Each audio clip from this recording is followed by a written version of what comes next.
Banyak orang yang salah paham dan mempunyai paham yang salah memaknai makna duduk di sebelah kanan Allah Bapa, seperti pengakuan atau kredo iman rasuli kita. Seperti apa arti dari duduk di sebelah kanan Allah Bapa? Mari kita simak penjelasan dari Bapak Dr. Bambang Nursena berikut ini. Simak baik-baik. Terima kasih. في البدء كان الكلمة والكلمة كان عند الله وكان الكلمة الله.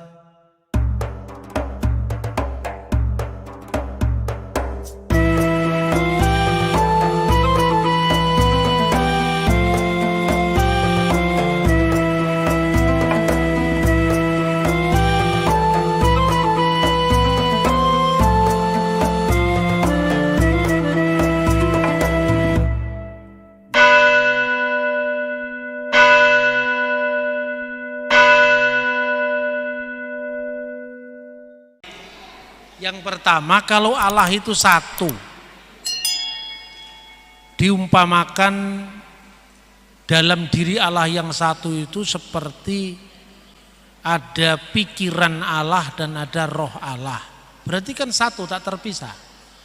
Lalu bagaimana ketika firman-Nya menjadi manusia, kemudian naik ke surga, duduk di sebelah kanan Allah Bapa? Berarti kan ada dua oknum, di situ kan ada kursi, ada dua karena duduk. Nah, ini juga kata kiasan sebetulnya. Teks ini asalnya dari Mazmur 110 ayat 1. Jadi bunyinya itu dalam bahasa Ibrani berasal dari kata yamin. Yamin itu artinya kanan. Kanan itu artinya perkenan, yang diutamakan. Maka dalam teks itu dikatakan Mismor le David, Mazmur dari Daud, Neum Adonai atau Neum Hashem Laduni Seflimini. Firman Tuhan kepada Tuanku, duduklah kamu di sebelah kananku.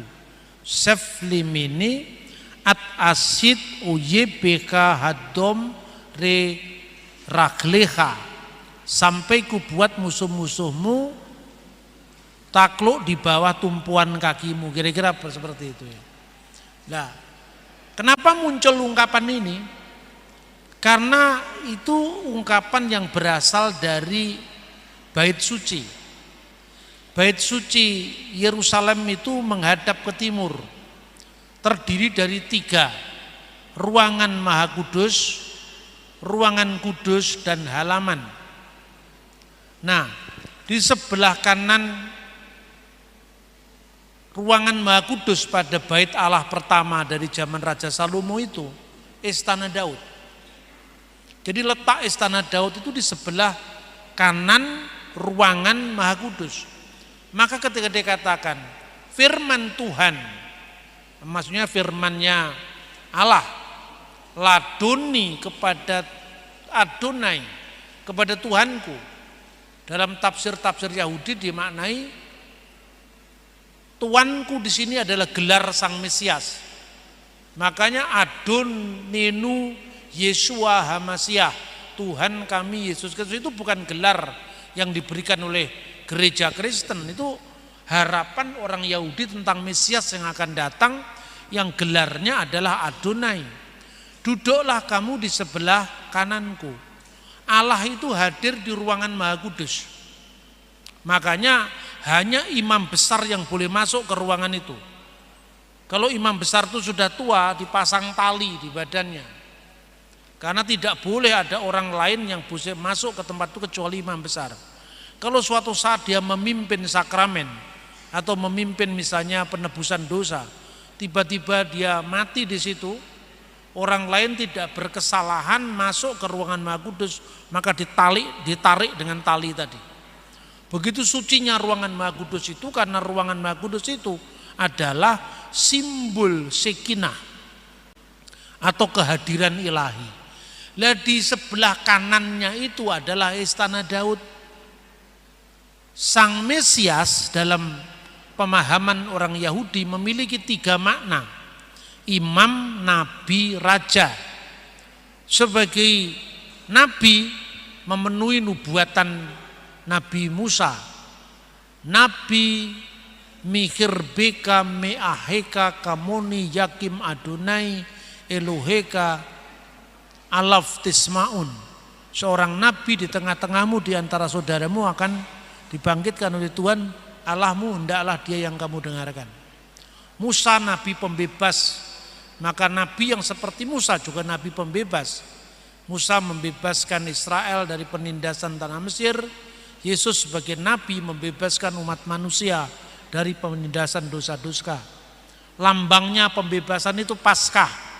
Paskah Yahudi keluaran dari tanah Mesir, Paskah Kristen kebangkitan Yesus yang memerdekakan Kristen, orang-orang percaya kepadanya dari kutukan alam maut, yaitu menuju kepada hidup yang kekal. Persis sama. Yesus sebagai imam besar perjanjian baru, mengorbankan dirinya sendiri. Lalu yang terakhir, Yesus sebagai raja. Dia akan menjadi raja yang kekal. Maka duduklah kamu di sebelah kananku, itu bukan bicara ruang dan waktu. Itu bicara perumpamaan. Mesias yang akan datang itu akan menjadi raja yang kekal di kanan ini. Kanan itu istana Daud. Karena sang Mesias itu gelarnya anak Daud. Itu maknanya. Mirip kalau bahasa Indonesia itu. Sudah ketemu Pak Presiden? Enggak Pak, kita hanya ketemu tangan kanannya.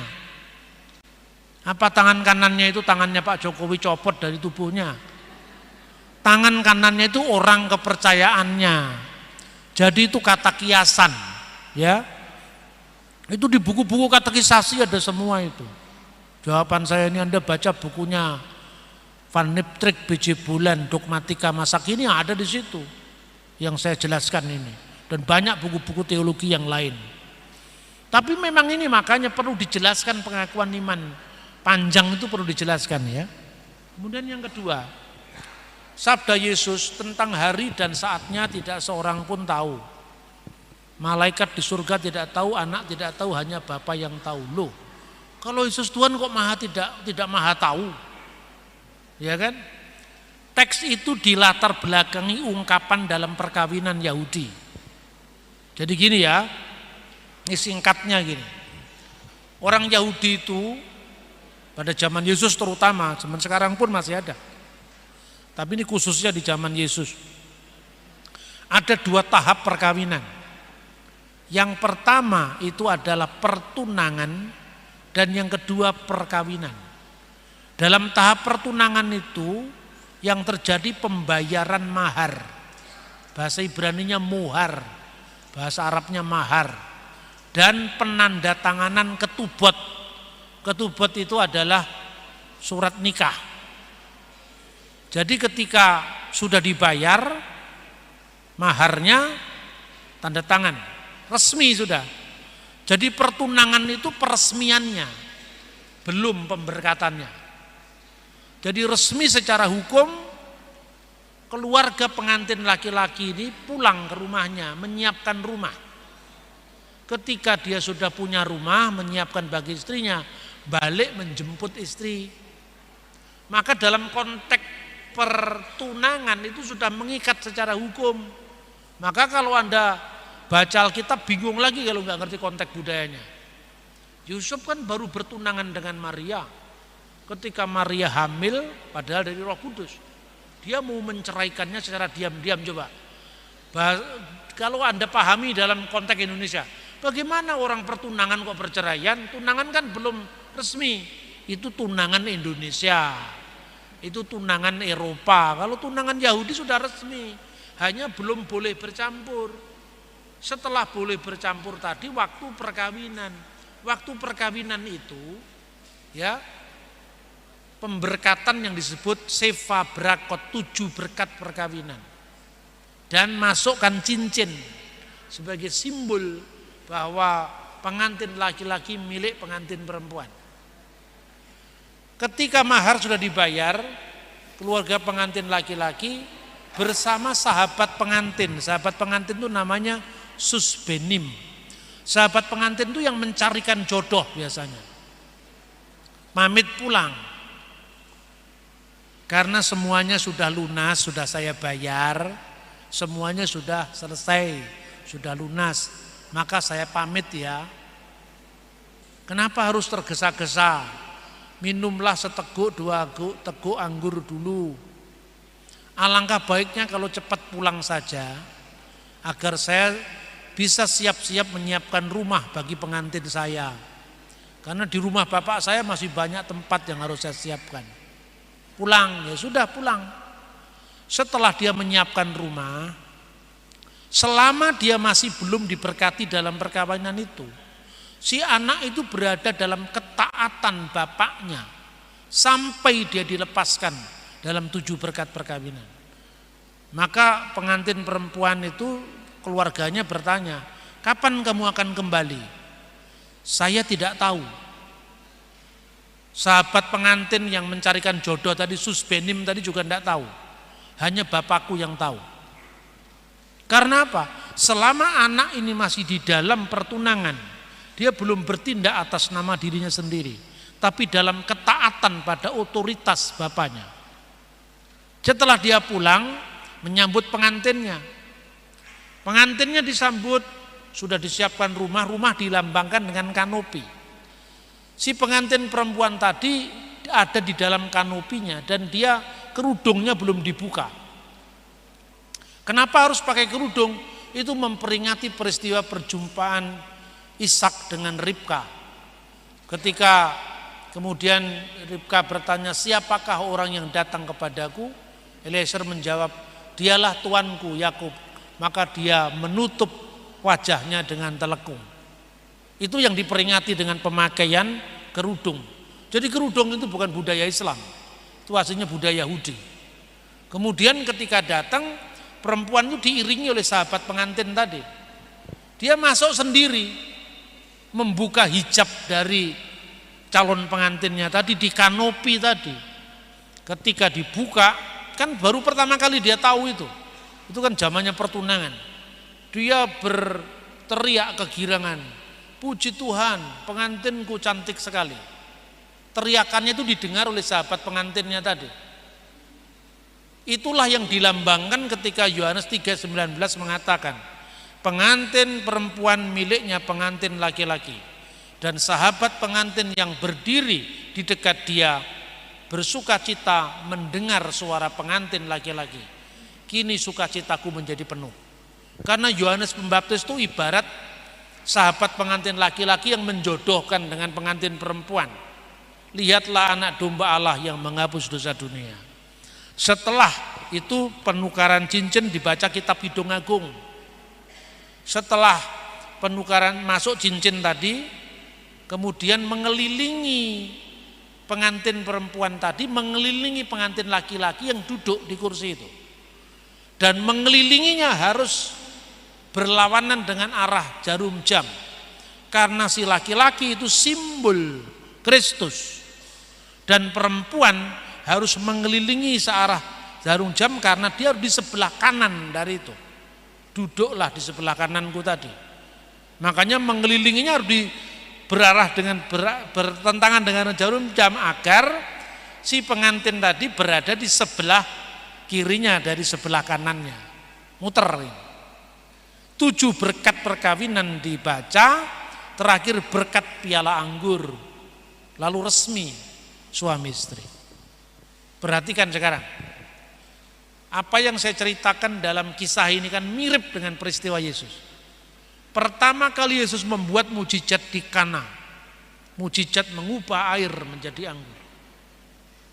Sampai pada kitab Wahyu ada perkawinan anak domba dengan jemaatnya, simbol perkawinan lagi. Yesus ketika disalib mengucapkan sudah selesai, sudah lunas. Itu maharnya bagi kita pengantin perempuan. Alangkah baiknya kalau aku pergi menyediakan rumah bagimu. Di rumah Bapakku banyak tempat tinggal. Persis dengan ungkapan perkawinan tadi. Itu simbol dalam perkawinan Yahudi. Jadi bukan Yesus tidak maha tahu, tetapi selama Yesus menjadi calon pengantin laki-laki, masih dalam tahap pertunangan dengan jemaatnya, dia harus tunduk pada kuasa Bapaknya sampai saatku tiba. Makanya ungkapan saatku tiba itu membayangkan ini, saat perkawinan anak domba dengan gerejanya. Ini yang saya sampaikan kepada Anda bisa membaca tafsiran bapak-bapak gereja purba tentang masalah ini. Ya. Kemudian yang kedua, bagaimana dengan perumpamaan Tritunggal itu seperti ibu di rumah jadi ibu rumah tangga, di sekolah jadi ibu wali murid, di jalan ketika nyetir mobil ibu yang nyopir. Apakah itu bukan Tritunggal? Itu modalisme. Itu bukan ajaran Alkitab itu.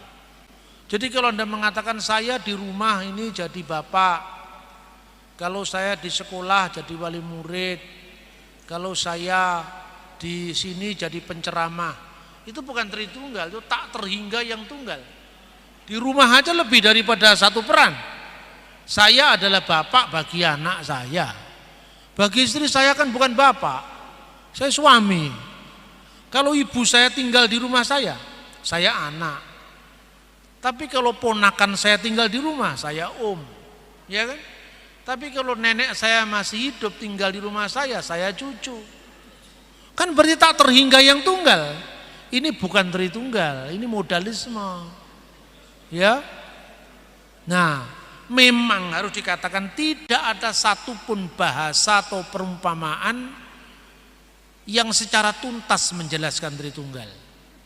Jadi contohnya tadi, ketika seperti matahari, ada sinarnya, ada panasnya. Kita menggunakan istilah ini karena istilah ini sudah dipakai oleh bapak-bapak gereja. Misalnya Athanasius dari Alexandria. Ungkapan ini hanya bisa menolong sebatas untuk memahami terang dari terang, Allah dari Allah, Allah dari Allah, terang dari terang, Allah sejati dari Allah sejati. Selebihnya Tuhan bukanlah matahari, sinar dan panasnya. Ya, contohnya lagi, manusia terdiri dari wujudnya, yaitu tubuhnya, jiwanya dan rohnya. Itu betul, hanya untuk memahami Allah, dalam dirinya ada firman-Nya dan ada rohnya. Tetapi kelemahannya ada. Karena apa? Saya tidak bisa berdialog dengan pikiran saya. Pikiran saya tidak bisa berdialog dengan saya. Karena apa? Satunya saya adalah satu pribadi manusia yang terbatas. Satu hakikat kemanusiaan saya hanya memiliki satu pribadi. Sementara untuk Allah, satu hakikat Allah itu bisa memiliki tiga pribadi, yaitu wujud Allah, firman-Nya, firman Allah dan rohnya. Jadi Allah, firman-Nya dan rohnya. Ini hanya sebatas bisa menolong hubungan antara Allah, firman-Nya dan rohnya, seperti hubungan eksistensi kita, pikiran kita dan roh kita. Selebihnya kita bukan Allah. Nah, inilah Tritunggal. Makanya saya menggunakan istilah matahari, sinarnya, panasnya, karena itu konsili mengutip itu pengakuan iman, terang dari terang. Ya kan? Kemudian kenapa saya menggunakan kata manusia terdiri tubuh, jiwa dan roh? Karena Bapak Gereja pernah menggunakan istilah itu, yaitu triados, hotheos, kehulogos auto, kehutes sopias auto. Kemudian untuk memahami Tritunggal secara lebih baik, pahami pengakuan iman panjang itu. Saya ini sebetulnya dulu saya pernah menerjemahkan ya, Syarah Kanun Al-Iman. Itu karya dari Baba Senuda ketiga, Patriark Gereja Ortodok Koptik. Tapi belum selesai sampai hari ini. Tapi sebetulnya sudah hampir selesai. Murid saya sudah pernah menerjemahkan itu. Itu sangat bagus karena penjelasan Tritunggal itu tidak dikarang-karang dari dunia sehari-hari seperti di rumah jadi ibu rumah tangga, di sekolah jadi wali murid, enggak seperti itu. Benar-benar berasal dari pengakuan iman, diuraikan satu demi satu. Bukunya Pak Harun itu diuraikan dari pengakuan iman rasuli, enggak lengkap. Kalau diuraikan dari pengakuan iman Nikea Konstantinopel lengkap, karena itu memang putusan gereja kok sebelum perpecahan. Ya. Dan Injil Barnabas itu apa ada bentuknya? Bapak pergi ke Malang, saya tunjukkan bentuknya Injil Barnabas itu. Aslinya dalam bahasa Itali. Bahasa Itali itu belum ada pada zaman Yesus. Bahasa Itali itu perkembangan dari bahasa Latin. Baru ada abad ke-10. Seperti kalau Anda melihat bahasa Indonesia sekarang. Zamannya Kamus Besar Bahasa Indonesia. Anda cari zaman Kerajaan Sriwijaya belum ada. Ya kan? Kita ini kadang-kadang baru 500 tahun sudah sakit ingatan. Kalau Anda lihat di Timur Tengah ribuan tahun ada prasastinya itu. Jadi makanya kita ini tidak punya tradisi tertulis yang kuat. Makanya gampang percaya Injil Barnabas, langsung percaya. Saya tidak percaya itu mesti ada dasarnya. Ini misalnya ya, Injil Barnabas itu menggunakan bahasa Itali. Vero Evangelio di Yesu Nasareto Chiamato Cristo. Inilah Injil yang benar dari Yesus orang Nazaret yang disebut Kristus. Yesus diakui sebagai Kristus. Nulis huruf S-nya selalu pakai 2, itu gambaran bahasa Itali yang dipakai dalam dialek Spanyol. Kemudian pada pasal 96 Yesus bersumpah dengan gaya sumpahnya Nabi Muhammad. Demi jiwaku, demi dia yang jiwaku ada dalam genggaman tangannya, wallati nafsi biyadihi. Masa Yesus pakai sumpahnya Muhammad? Ada banyak kejanggalan. Tapi bagaimana menjelaskan kalau Injil itu asli? Zaman sekarang tidak sulit, Pak. Kalau zaman dulu sulit, ada anak-anak sekolah minggu dari GKJW. Itu anak-anak CD, bukan sekolah minggu, anak-anak CD yang mau menerima baptis ya. Sama Pak pendetanya sering dibawa ke rumah museum saya yang disebut The Museum Cafe. Kemudian anak-anak itu tanya seperti tadi yang ditanyakan Bapak. Kami selalu dituduh Alkitab kami palsu, tidak asli. Saya bilang, coba kamu lihat di kamus bahasa Indonesia artinya asli itu apa? Asli itu bahasa asli. Jadi kalau Sumpah Pemuda bahasanya bahasa Indonesia, sampai sekarang bukan bahasa Inggris, bahasa Indonesia. Kalau proklamasi bahasanya Indonesia, proklamasi kami bangsa Indonesia asli itu bahasa asli. Tapi kalau kamu tanya naskah yang asli, jadi perdebatan. Apakah tulisan tangan atau yang diketik oleh Sayuti Melik, itu baru tahun 45. Ya kan? Nah, sekarang jadi Alkitab sekarang. Kalian baca bawa HP kan? Ya, tapi mana anak-anak CD? Bawa Pak. Coba Anda klik di situ. The Dead Sea Scroll. Tulis. Klik picture, gambar. Muncul gambar. Salah satu gambar saya suruh klik. Naskah Nabi Yesaya. Kamu lihat tahun berapa itu? Tahun 150 sebelum Masehi. Terus Anda klik lagi. Misalnya Yesaya, bahasa Inggris Yesaya 7:14 Dead Sea Scroll. Ketemu di situ. Waduh, nggak bisa baca Pak. Saya tunjukkan naskah aslinya, tapi yang pakai bahasa Ibrani modern. Ini cetakan Lai, Lembaga Alkitab Indonesia, Perjanjian Lama Ibrani Indonesia. Naskahnya diambil dari Biblia Hebraica Stuttgartensia. Coba kamu baca pasal 7, nggak bisa baca Pak, nanti yang penting kamu lihat angkanya dulu. Nggak bisa baca enggak apa-apa. Kemudian dilihat, coba ini angka 14. Ini angka 14 maksudnya pasal 7 14. Terus di sini ada keterangannya, ini loh. Saya tunjukkan barisnya. Ini bahasa Ibrani tahun 150 sebelum Masehi. Ini bahasa Ibrani tahun 2003, coba kamu bayangkan. Artinya apa Pak? Arti gampang. Kamu lihat Alkitab sekarang, Perjanjian Lama Ibrani Indonesia. Angka yang sama kamu baca di sini. Oh ya sama Pak. Lah iya, ini 2000 tahun masih ada kok. Hanya lewat Google kita bisa lihat. Sebelum tahun 2000 saya harus pergi ke Museum Israel. Gak bisa karena gak ada itu. Di Google, sekarang sudah ada di Google. Itulah jasanya dunia digital. Ya, Injil Pak aslinya, coba kamu buka www Early Bible Papyri. Buka, klik situ. Wah, ada kode-kodenya engkau. P45, P46, P66 ini apa Pak? Ini naskah Alkitab, Injil Yohanes, surat-surat Paulus. Kamu lihat tahun berapa ini? Salah satu naskah itu dari P46 itu dari tahun 85 Masehi. Hasil uji karbon radio orang aktif. Kamu lihat sejarah gereja. Rasul Paulus meninggal di mana? Di Roma Pak, tahun berapa? 67. Ini rasul yang nulis tahun 67 meninggal di Roma. Teksnya yang tertulis tahun 85 Masehi. Jarak berapa tahun? 18 tahun. Di dunia itu mana ada naskah kuno yang hanya berjarak 18 tahun dari penulisnya? Coba kamu cari. Aristoteles yang kamu hafalkan setiap sekolah itu. Dia hidup tahun 350. Naskah tertuanya ditemukan tahun 900. Jaraknya 1300 tahun. Naskahnya hanya 7. Aristoteles itu. Lah ini Alkitab, ini perjanjian baru, kita punya naskah 5780 naskah yang sampai sekarang masih terpelihara. Loh, tapi mereka nuduh palsu Pak. Ya biarin saja. Dasarnya apa ya? Tanya sendiri yang nuduh itu.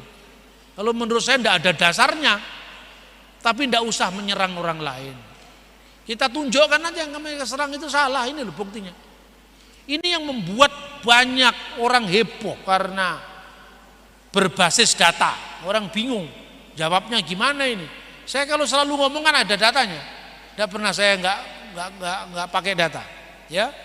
Terus yang terakhir, Tritunggal tidak bisa disamakan itu sudah ya. Lalu sebelum Masehi, apa ada Tritunggal? Tritunggal itu ada dari zaman ke zaman.